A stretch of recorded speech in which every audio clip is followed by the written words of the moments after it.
So I ask this question wherever I go, every place I go. So if you were to call 911 100 times, how many times would you want someone to answer the phone?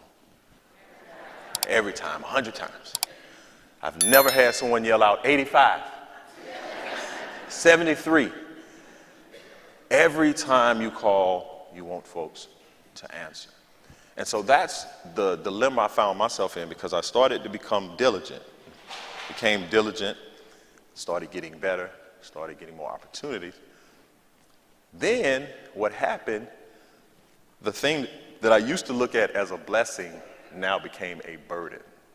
So I was starting to show up to places without a feeling of gratitude. I was showing up entitled. So I realized that in the midst of being diligent, one of the most important things for us to do is to be present, is to be where our feet are. What can happen is you can become so good at what you're doing, you go on autopilot. You're just going through the motions.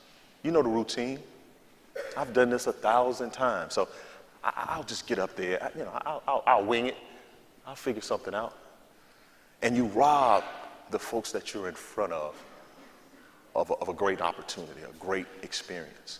So I had to realize that it's important for me to be present.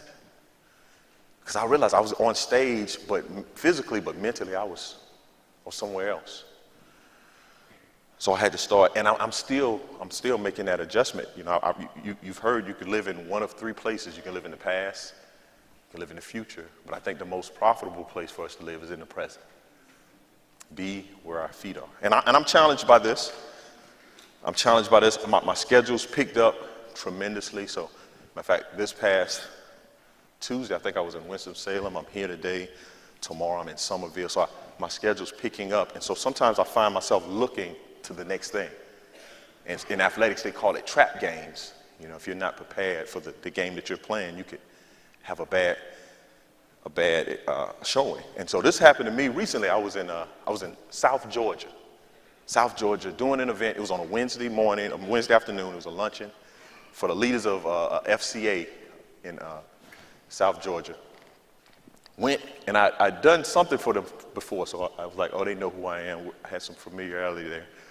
So I got there. There's 40 people, small room, 40 people. I walk in, South Georgia. I walk in. There's one other African American in the room. South Georgia. I'm like, what in the world is going on? Are these people pranking me? Like, is this an adult? They got some black people in the corner somewhere. They're going to bring them out a little later. I'm like, this is South Georgia. I'm not talking about Wyoming. I'm not talking about Montana. I'm talking about South Georgia. So I walk in and I could feel the tension of what's the comedian gonna say? How is he gonna address the elephant in the room? And it was tight, it was tense. And I chose not to be present. I said, man, I'm not dealing with this. I'm not gonna say a word. So I just powered through the presentation. I did okay, it was fine. But I didn't say a word. And I could see people's faces like, oh, he gonna say it now. Oh, he gonna say it now. And I didn't say it. I didn't say a word.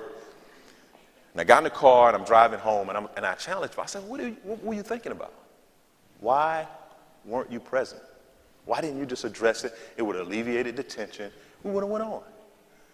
And it wouldn't have been that difficult to address.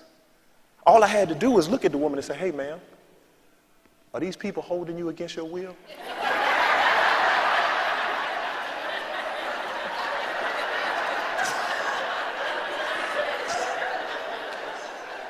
Just wink,